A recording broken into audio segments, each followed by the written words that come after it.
हम लोग ये सीखे थे कि मेरे पास ए और बी करके दो वेक्टर है और उनके बीच का एक एंगल है थीटा। तो इन दोनों से मिलके जो इसका रिजल्टेंट बनेगा उस रिजल्टेंट वेक्टर का मैग्नीट्यूड, जिसको हम लोग केवल आर भी लिख सकते हैं, वो होगा root under A square plus B square plus 2ab cos theta. A square plus B square plus 2ab cos theta, ये रिजल्टेंट वेक्टर का वैल्यू है। अब देखो, जैसे मान लो तुम्हारे पास एक क्वेश्चन आ गया ऐसा कि देखिए ये एक बॉडी है, इस पे दो फोर्स काम कर रहा है। एक फोर्स इस डायरेक्शन में है 10 न्यूटन का और एक फोर्स इस डायरेक्शन में है 12 न्यूटन का, और दोनों के बीच का एंगल है मान लो 60 डिग्री। तो चलो जी, इस पे लगने वाला रिजल्टेंट फोर्स निकालो, रिजल्टेंट फोर्स फाइंड आउट करो। Find resultant force on block. तो इनडायरेक्टली आपसे पूछा जा रहा है कि आप दो वेक्टर का रिजल्टेंट फाइंड आउट करें, तो एकदम सिचुएशन तो ऐसा ही है। तो आप सीधा लिखिए कि resultant force will be under root F1 का स्क्वायर F2 का square plus twice of F1 F2 cos 60 degree, twice of F1 F2 cos 60 degree. So it is under root F1 का स्क्वायर 10 का स्क्वायर F2 का square 12 का square plus 2 into 10 into 12 into cos 60 का value 1/2 ना। So it is under root 100, 12 का square करेगा 144, ये 2 से 2 cancel 120। So overall it is root under 364 newton. आगे करना है कर लो सब। अब कोई तुमसे पूछ दे कि आखिर ये रिजल्टेंट इस बॉडी पे काम किधर कर रहा है, तो क्या करना ना, इसके पैरेलल यहां लाइन खींच दो, इसके पैरेलल यहां लाइन खींच दो। देखो ये है डायरेक्शन, ये है डायरेक्शन तुम्हारे उस रिजल्टेंट फोर्स का। Is this clear? This is the direction of resultant force. क्या समझ में आ रहा है? क्या आप सभी को ये समझ में आ रहा है कि this is the direction of resultant force? Yes sir. ठीक है, आप देखिए, आप इस ब्लॉक को इधर खींचिएगा और इधर खींचिएगा तो ना ये ब्लॉक इधर जाएगा ना इधर जाएगा, बीच में न जाएगा कहीं। तो ये वो डायरेक्शन होता है इधर रिजल्टेंट काम करेगा। अभी देखो, अब अगला क्वेश्चन देखो। चलो, किसी स्टूडेंट को डाउट हो गया, 2-4 क्वेश्चन कर लेते इसको। अगर तुमसे ये कह दे कि देखो जी, ये एक बॉडी है, उसका इस डायरेक्शन में एक वेलोसिटी है and that velocity is 2 metre per second, और इस डायरेक्शन में एक दूसरा वेलोसिटी है, मान लो इधर एक velocity v2 and this is 3 metre per second, और दोनों के बीच का एंगल है 120 degree. Find resultant velocity. Find resultant velocity. Resultant velocity निकालना है, तो फिर से दिमाग में हिट करना चाहिए कि फिर से तो मेरे पास यही कॉन्सेप्ट है। तो आप जब वेलोसिटी का रिजल्टेंट फाइंड आउट कर रहे हैं तो रूट अंडर v1 का स्क्वायर प्लस v2 का square plus 2 v1 v2 cos 120 degree. So it is under root v1 का स्क्वायर मतलब 2 का स्क्वायर, v2 का स्क्वायर मतलब 3 का स्क्वायर प्लस 2 v1 v2, और cos 120 का कोई वैल्यू बताएगा क्या? How much cos 120? -1/2। Very good, -1/2। So 2 और 2 cancel. So overall it is under root 4 plus 9 minus 6 under root 7 metre per second. अब देखो, ये है मेरा रिजल्टेंट वेलोसिटी। अब कोई बोले कि उस रिजल्टेंट वेलोसिटी का डायरेक्शन बताइए, तो देखिए एकदम सिंपल रखिएगा। इसके पैरेलल यहां से लाइन खींचो, और इसके पैरेलल यहां से लाइन खींचो इसके पैरेलल, ये मिला ना, ये मिला, तो ये जो रिजल्ट, ये जो डायगोनल आप बना रहे हैं ना, ये जो डायगोनल वो रिजल्टेंट है। एक पैरेललोग्राम बनाना है और उस पैरेललोग्राम का जो डायगोनल आएगा वो उसका रिजल्टेंट है। एक पैरेललोग्राम बनाना है और उस पैरेललोग्राम का जो डायगोनल आएगा वो उसका रिजल्टेंट है। ठीक है, लाइक दैट। क्या जिनको डाउट था क्लियर हुआ उनका? Yes sir. ठीक है ना, चलो इसको नोट कर लो। अब इसमें कुछ बहुत सारा केसेस है, इसमें थोड़ा और आगे हम लोग को प्रोसीड करना। लास्ट टाइम बोले थे कि ये तो केवल डेरिवेशन है, आज बहुत कुछ आगे बढ़ेंगे। नोट कर लो इसको, फिर आगे बढ़ते हैं।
हो गया?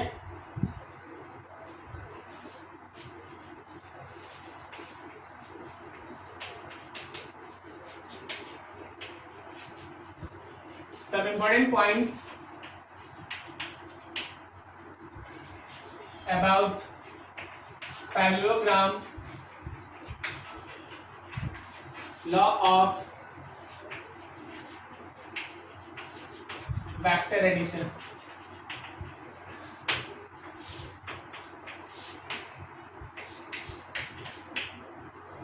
देखो, सबसे पहले तो वो जनरल चीज जो आप है ना लास्ट में बनाए थे, हम एक बार फिर से आपके सामने वो फिगर ला देते। ये था मेरा ए वेक्टर, ये था मेरा बी वेक्टर, उनके बीच का एंगल थीटा था। फिर ए के पैरेलल यहां से एक लाइन खींचा हुआ था, बी के पैरेलल यहां से एक लाइन था। तो ये था हम लोगों का रिजल्टेंट वेक्टर। फिर आपको ये आगे बढ़ाए थे, आप यहां से एक परपेंडिकुलर डाले थे, इस पॉइंट को आप एन कहे थे। जहां तक हमको याद है ओ था, ये ए था, ये पॉइंट बी था और ये पॉइंट सी था। सही जा रहे हैं ना जी? यही था। Yes sir. ठीक है, ये एंगल थीटा था पूरा, तो ये एंगल थीटा था। ये बी था तो ये बी था, आपको याद होगा ये था हम लोग का बी साइन थीटा आया था, ये वाला बी कॉस थीटा आया था। सही जा रहा है एकदम सब कुछ? हाँ, और यहां से सॉल्व करने के बाद रिजल्टेंट का मतलब था दो वेक्टर्स का एडिशन, और फिर आप रिजल्टेंट का जब मैग्नीट्यूड निकाले उसको आप सिंपली आर भी लिख सकते थे। तो रूट अंडर आया है A square plus B square plus 2ab cos theta. ये जनरल फॉर्मूला, कोई भी एंगल लगा दीजिए, आप देख ही चुके एक दो एग्जांपल, कोई भी एंगल पुट कर दीजिए आपको रिजल्टेंट मिल जाएगा। लेकिन सही है, जनरल फॉर्मूला तो हमेशा अच्छा है, लेकिन 3 स्पेशल केस जरूर याद रखना ताकि हर बार इतना कैलकुलेशन ना करना पड़े। सबसे पहला ये है कि if two vectors are in same direction, अगर दो वेक्टर एक ही डायरेक्शन में हुआ, जैसे जिस डायरेक्शन में ए है उसी डायरेक्शन में बी भी है, ए वेक्टर और बी वेक्टर एक ही डायरेक्शन में, क्या बोलता है यहाँ पे थीटा 0 डिग्री है,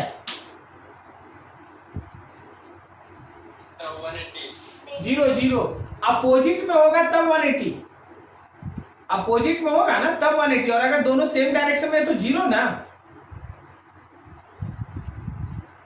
नहीं समझे? अगर ये बी भी ए की तरफ है, अगर बी वाला भी ए की तरफ है तो ये थीटा घट के जीरो होगा ना। तो आप क्या करें, यहाँ cos 0 डिग्री पुट करें, cos 0 का वैल्यू 1 होता है ना। तो आपके रिजल्टेंट का वैल्यू हुआ root under A square plus B square plus 2ab और cos 0 की जगह पे 1। So this r is under root a plus B का स्क्वायर, स्क्वायर और रूट कैंसिल, तो रिजल्टेंट हो गया a प्लस बी।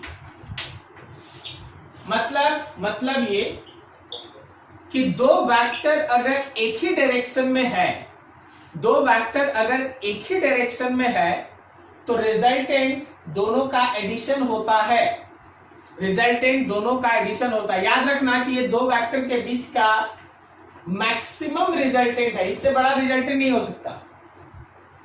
दूसरा सुनो, if two vectors are in opposite direction, अगर दो वेक्टर अपोजिट डायरेक्शन में है तो ये रहा हम लोगों के पास ए वेक्टर, ये रहा हम लोगों के पास बी वेक्टर, और ये है थीटा 180, ये है थीटा 180। अगर थीटा 180 लेगा तो cos में, cos जहां है वहां 180 पुट करो, -1 होता है, तो रिजल्टेंट होगा root under A square plus B square plus 2ab और cos थीटा की जगह पे -1।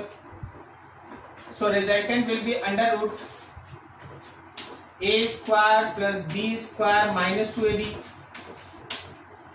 क्या हम लोग इसको लिख सकते हैं under root a minus B का स्क्वायर, स्क्वायर और root cancel, so resultant is a minus B. दो वेक्टर अगर अपोजिट डायरेक्शन में है तो a माइनस बी उसका रिजल्टेंट होता है, वो रिजल्टेंट मिनिमम है।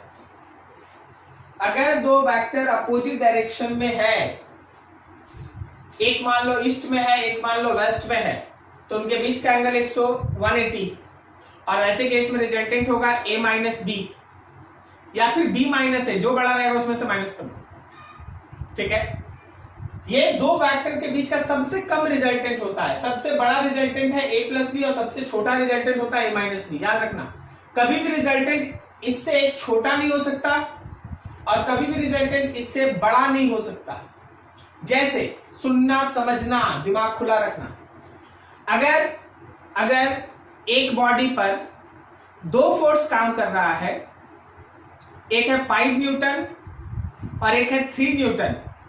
अगर एक बॉडी पे दो फोर्स काम कर रहा है, एक है 5 न्यूटन और एक है 3 न्यूटन, तो जब 5 और 3 एक डायरेक्शन में काम करेगा तो बॉडी पे नेट फोर्स लगेगा 8 न्यूटन, 5 और 3 का सम, ये वाला।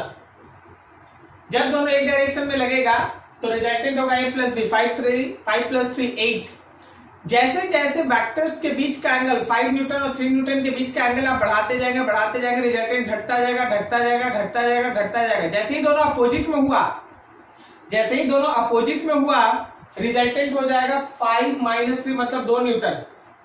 तो मैक्सिमम रिजल्टेंट 8 था, और जब एंगल बढ़ाते गए रिजल्टेंट घटता गया और अल्टीमेटली मिनिमम रिजल्टेंट केवल 2 है।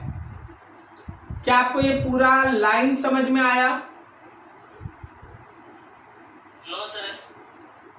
ध्यान दो, अगर किसी बॉडी पे दो फोर्स काम कर रहा है, मान लो जैसे एक तुम्हारा फ्रेंड है और उसको तुम लोगों ने दो रोप से बांध दिया है, दो अलग अलग फ्रेंड है, एक का नाम एक्स है, एक का नाम वाई है, और जेड बंधा हुआ है। एक्स रोप पे 5 न्यूटन का फोर्स लगा रहा है, हम दिखाते हैं इन फिगर्स पे ध्यान दें। यहां पे कोई जेड है, इसको एक रोप से एक्स अपनी तरफ खींच रहा है 5 न्यूटन से और दूसरे रोप से मान लो वाई अपनी तरफ खींच रहा है 3 न्यूटन से, तो क्या बोलता है जेड पे अभी रिजल्टेंट फोर्स 8 न्यूटन काम कर रहा है। बोलो हाँ या ना। ठीक है, अब सोचना कि यही जेड है, इसको एक तरफ इधर और एक तरफ इधर खींच रहा है। इधर उसको खींचने वाला है उसका फ्रेंड एक्स नाम है 5 न्यूटन से, और इधर उसको खींचने वाला है उसका दूसरा फ्रेंड वाई, ये तो जेड है 3 न्यूटन से। अब सोचो तो जेड पे नेट फोर्स कितना लो?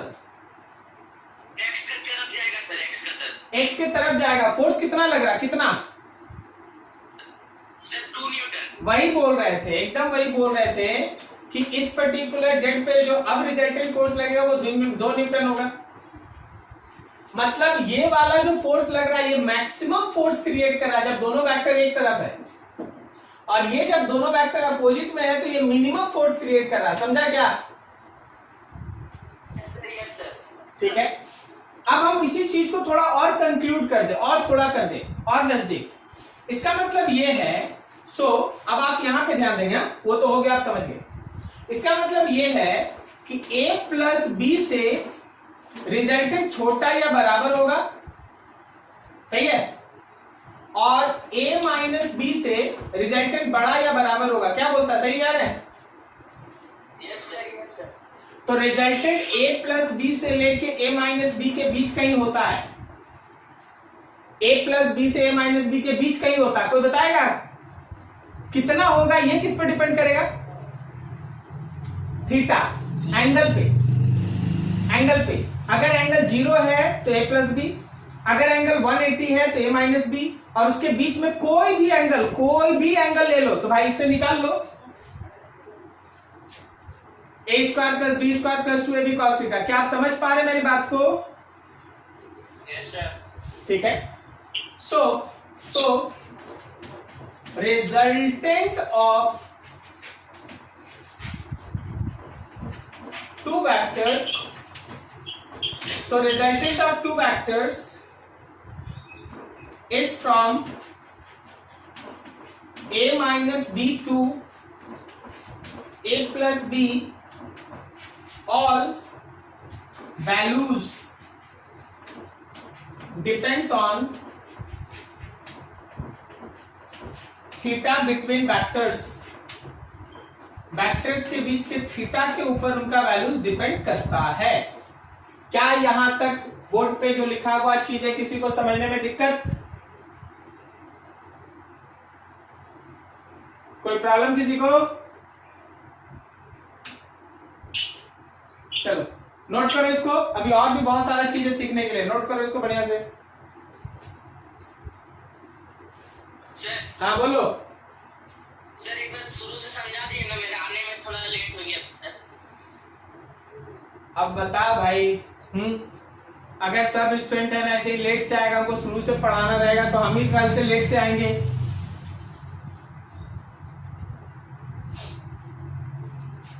सुन ले यार, लेट उठ नहीं करा कर, प्रॉब्लम होता है।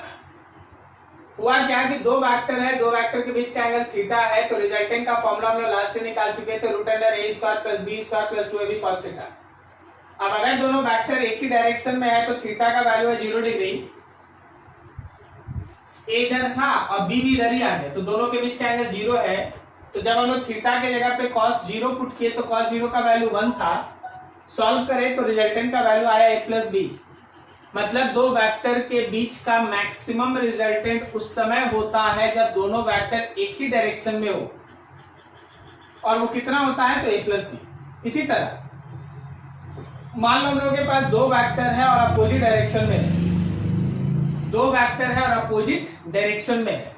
अगर अपोजिट डायरेक्शन में है तो थीटा 180, अब cos 180 का वैल्यू पुट करेगा तो -1, तो माइनस इससे मल्टीप्लाई होकर -2ab हो गया। ठीक है, अब जब हम लिखे a square plus B square minus 2ab, तो वो a माइनस बी का होल स्क्वायर है, सॉल्व किए तो a माइनस बी आया। मतलब दो वेक्टर के बीच का मिनिमम रिजल्टेंट उस समय होगा जब दोनों अपोजिट में, कितना होगा? a minus b. अब उसी पे यहाँ पे एक छोटा सा फिगर बनाएगा, फिर तो आप देखेंगे सब कुछ है। ठीक है, नोट कीजिए फटाफट।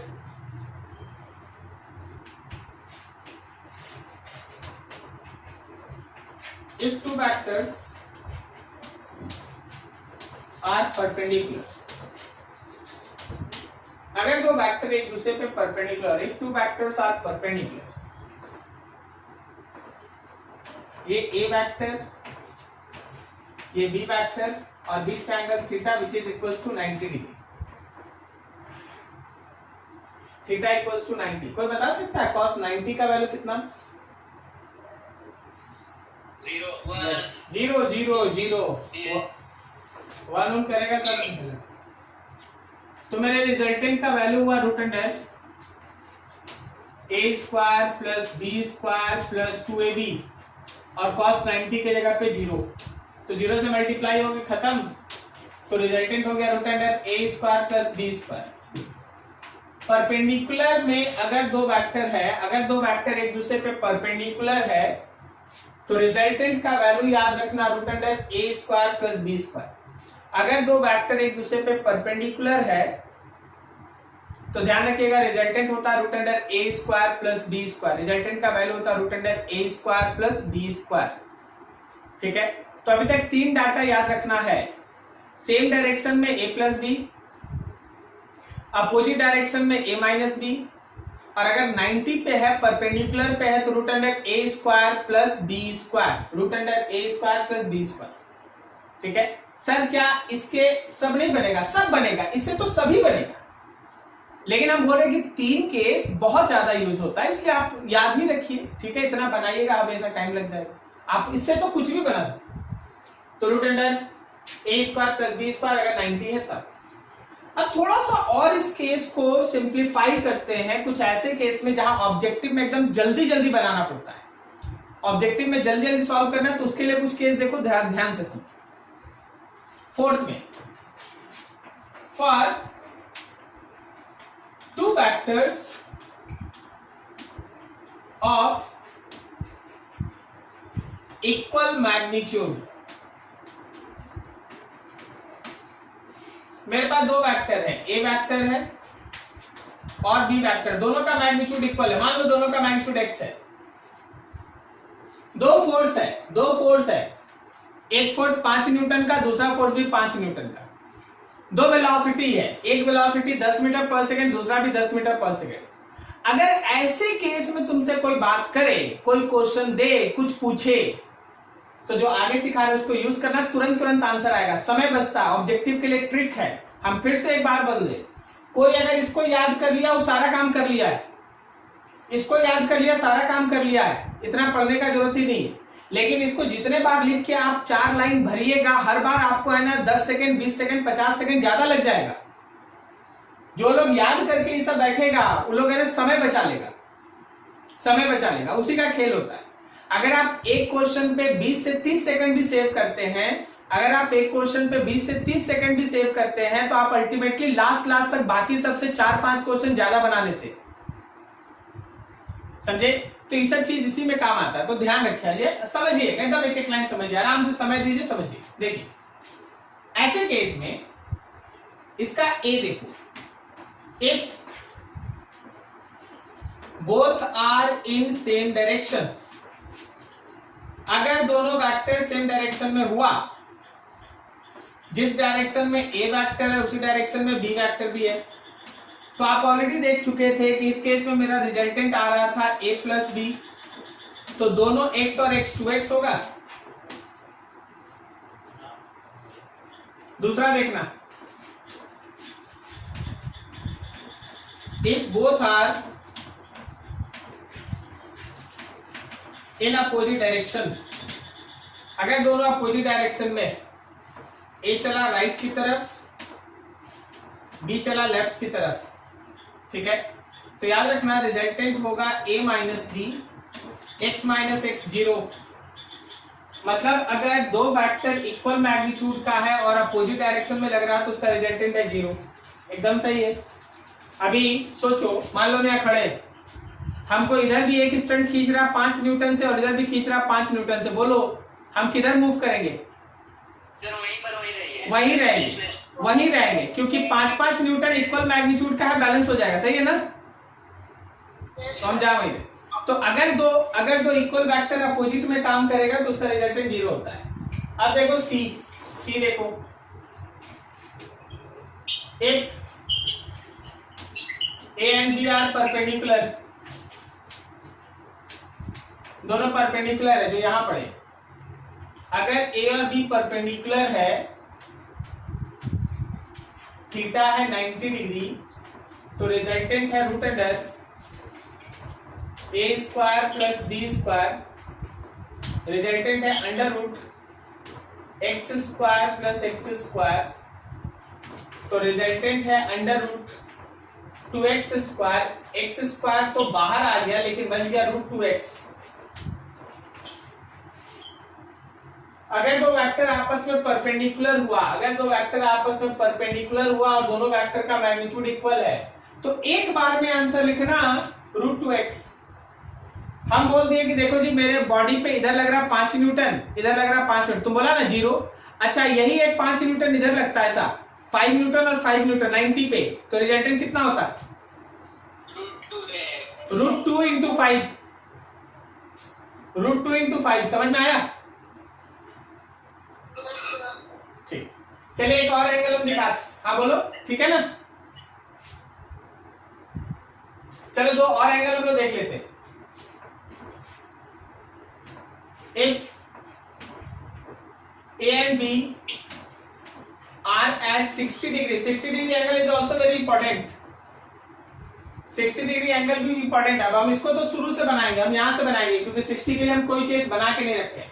तो देखो हम क्या लिख रहे हैं, resultant is under root A square x square B square x square 2 AB cos 60, तो resultant is under root x square plus x square 2x x cos 60 is 1/2, तो ये 2 से 2 कटा, so resultant is under root x square plus x square plus x square, so it is under root 3x square. तो आप resultant इस case में याद रखिएगा रूट 3 इंटू एक्स। अगर दो वेक्टर के बीच का एंगल 60 डिग्री है और उनका मैग्नीट्यूड इक्वल है, और एंगल कितना है 60 डिग्री, एक बार में आंसर लिखना रूट 3x। अब देखो जी फटाफट आंसर बताना, मेरे बॉडी पे 5-5 न्यूटन का 2 फोर्स काम कर रहा है एक ही डायरेक्शन में, बोलो रिजल्टेंट कितना 10 ना, 5 + 5 10 ना, अरे यार 10 एक डायरेक्शन में है, ये वाला पहला केस 10 ना हुआ। हाँ अब देखो, अब थोड़ा उनके बीच का एंगल बढ़ाओ, 60 डिग्री एंगल, उनके बीच का एंगल 60 डिग्री, रूट 3 इंटू 5, 60 के बाद अब एंगल 90 कर दो, 90 में बोलो रिजल्टेंट कितना 5 रूट 2, वेरी गुड। अब उसके बाद तुम 180 पे चले जाओ, बोलो रिजल्टेंट कितना 0, सही है ना। एक एंगल और हमको बताना है 120 डिग्री, 120 डिग्री, जगह नहीं है, आप यहां तक नोट करें, फिर हम 120 अलग से बताएंगे, नोट कीजिए।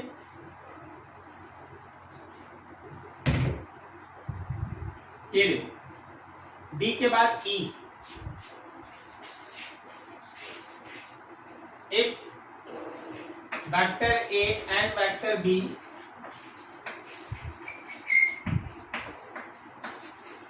makes an angle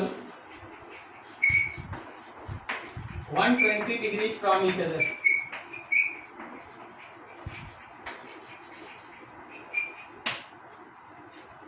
If vector A and B makes an angle 120 degree from each other, अगर वेक्टर A और B 120 डिग्री एंगल बनाता है तब देखो ध्यान से समझो।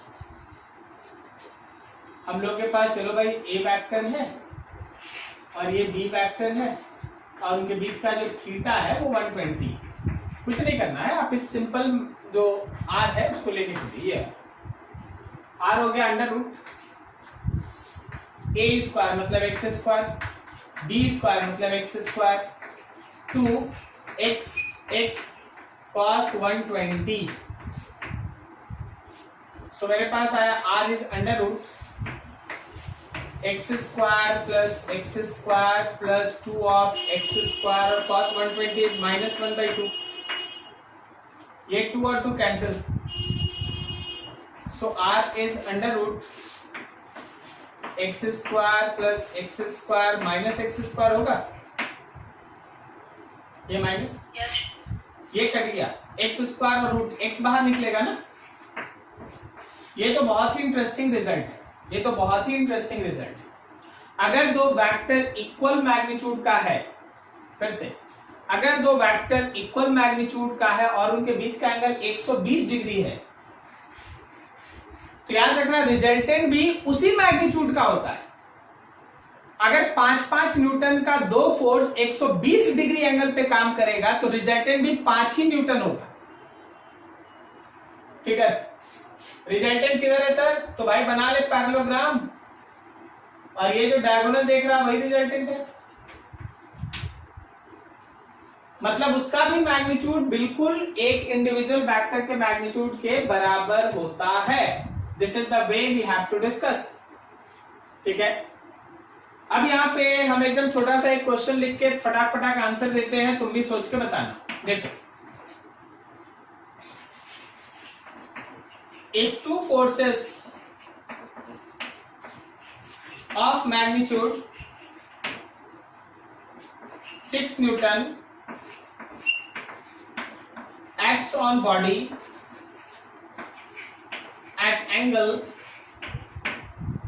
theta, find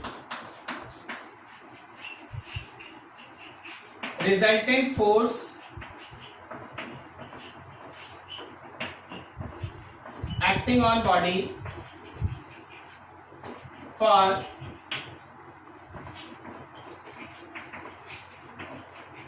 different values of theta। हम लोग एक छोटा सा चार्ट बनाएंगे, आपको तुरंत आंसर देना है। ठीक है, आपके पास ज्यादा समय नहीं, आपको फटाक आंसर देना है।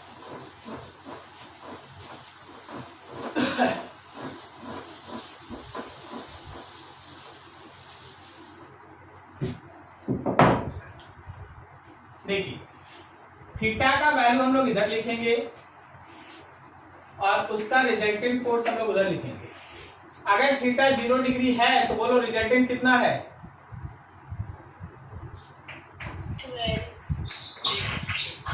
12 है ना।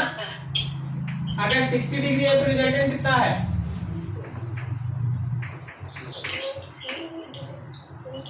√3 × 12 सही है ना, सॉरी √3 × 6, क्या सही है? अगर 90 डिग्री है तो √2 × 6, समझे? अगर 120 डिग्री है तो 6 ना, और अगर 180 डिग्री है तो 0 ना। अब इसके अलावा कोई भी एंगल आ जाएगा, आप इसको यूज करके बना लीजिए उसी समय। ठीक है जी, चलिए नोट कीजिए यहां तक। आप थोड़ा डायरेक्शन पे काम करेंगे, डायरेक्शन रिजल्टेंट का डायरेक्शन।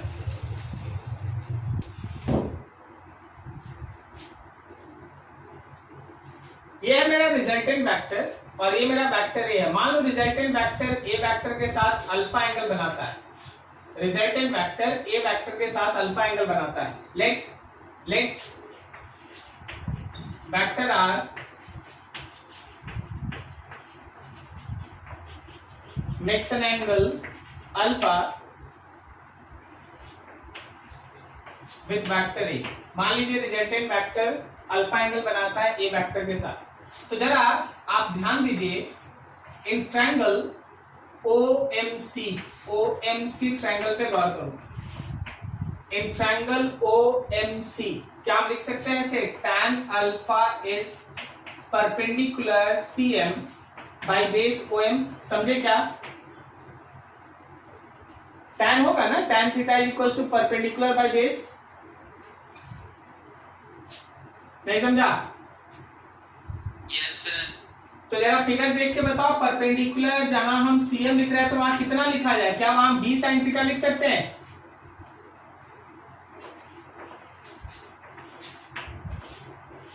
और O से लेके M तक अगर लिखना पड़ेगा तो OA में AM ऐड करेंगे ना, मतलब A plus B cos theta, A plus B cos theta. So direction के लिए, for direction of resultant vector हमेशा ध्यान रखना कि tan alpha is equals to होता है, फॉर्मूला है B sin theta by A plus B cos theta. अगर हमको रिजल्टेंट वेक्टर का डायरेक्शन बताना पड़ा तो tan alpha is equals to B sin theta divided by A plus B cos theta को यूज करेंगे। tan alpha is equals to B sin theta by A plus B cos theta. अब यहाँ पे 2-3 line याद रखना पड़ता है।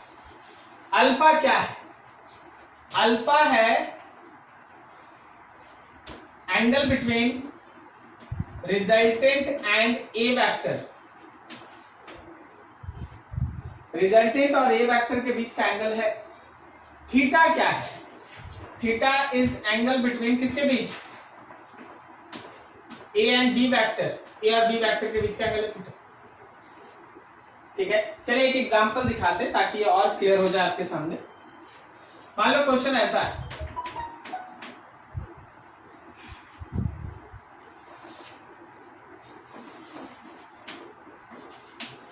यहां पे एक बॉडी, उस पे एक वेक्टर ए है 10 यूनिट का, ये एंगल है मान लीजिए 20 डिग्री, और फिर एक वेक्टर है बी वेक्टर 8 यूनिट का, और यहां से टोटल एंगल है 110 डिग्री। तुमसे बोला गया कि रिजल्टेंट निकालो और फिर रिजल्टेंट निकालो उसका डायरेक्शन बताओ। कोई हमको बताएगा ए वेक्टर और बी वेक्टर के बीच का एंगल कितना है?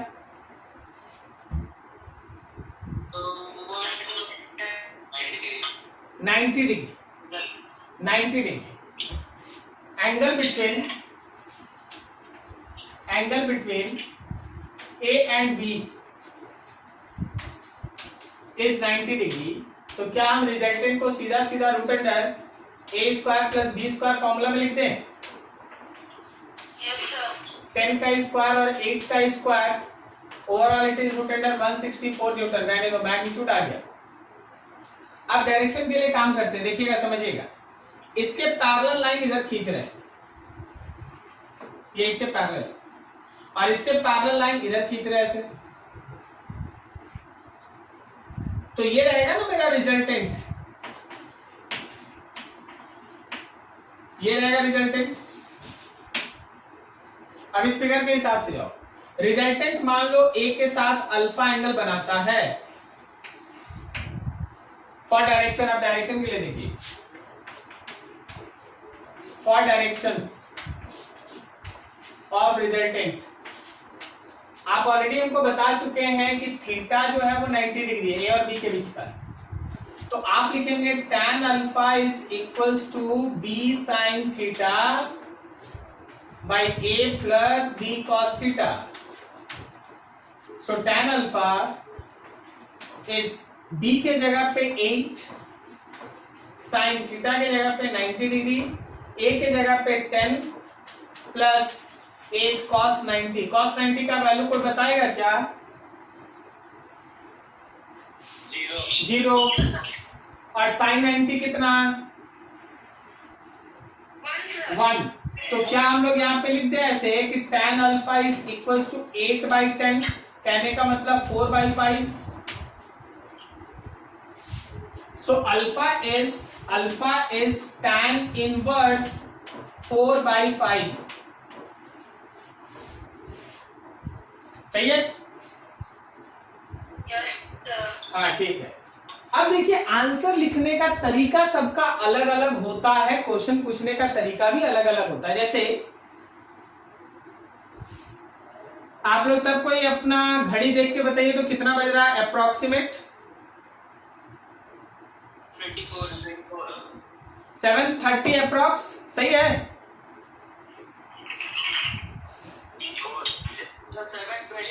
हाँ ठीक है, मान लेते 7:30 अप्रोक्स, 7:30 अप्रोक्स, क्लियर है? अच्छा, हम 7:30 PM बोले या हम 19:30 बोले, दोनों सही है ना? Yes sir. कोई दिक्कत तो है नहीं किसी को, ठीक है ना? बस आंसर देने का तरीका अलग, करेक्ट है। अब जरा गौर करना हम क्या बात कर रहे हैं। कोई अल्फा tan इनवर्स 4/5 लिख दे तो उसको ये लिखना पड़ेगा कि this is angle between resultant and A vector. ये ए वेक्टर और रिजल्टेंट के बीच एंगल है। लेकिन अगर आप x से रिजल्टेंट दिखाना चाहते हैं, अगर आप x एक्सिस से रिजल्टेंट का डायरेक्शन दिखाना चाहते हैं तो क्या बोलता है? अल्फा में 20 ऐड करके लिखना पड़ेगा। Yes sir. यही होता है, आंसर देखना पड़ता है कि वो किस तरीके से है ना पूछा है, ठीक है ना? Angle between resultant and x axis.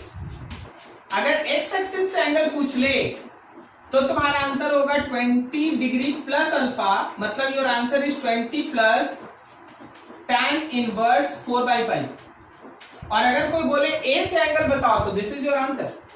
दोनों आंसर सही है, डिपेंड करता है कि आपसे पूछा कहां है, x से पूछा है कि a से पूछा है। करेक्ट हो रहा है? समझ में आ रहा है क्या?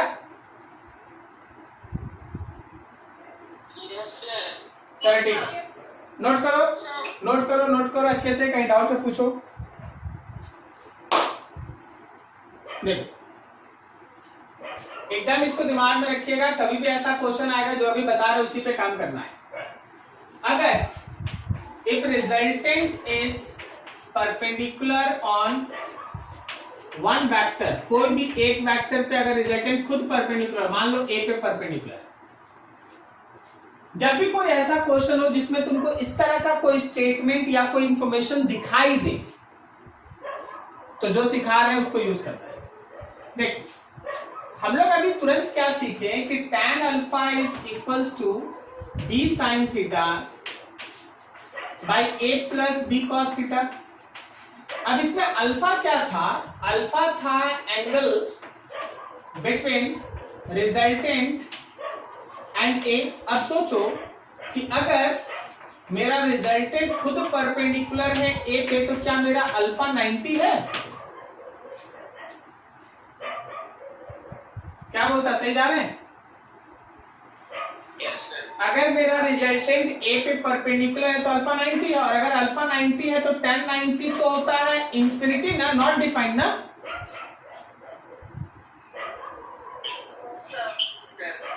अब देखो tan 90, so this is possible. ये तो भाई तभी पॉसिबल है अगर दिस इज पॉसिबल इफ ये जो डिनोमिनेटर वाला टर्म है वो जीरो हो। क्या बोलता है?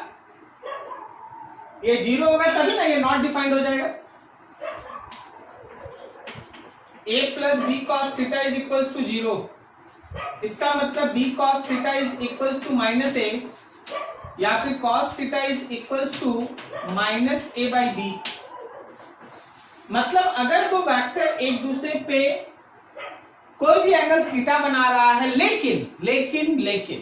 लेकिन रिजल्टेंट जो है वो किसी एक वेक्टर पे परपेंडिकुलर,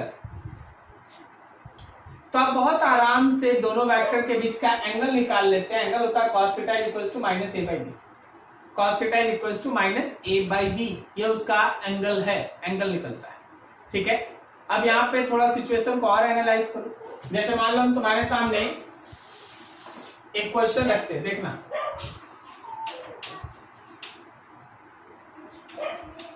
For A 6 unit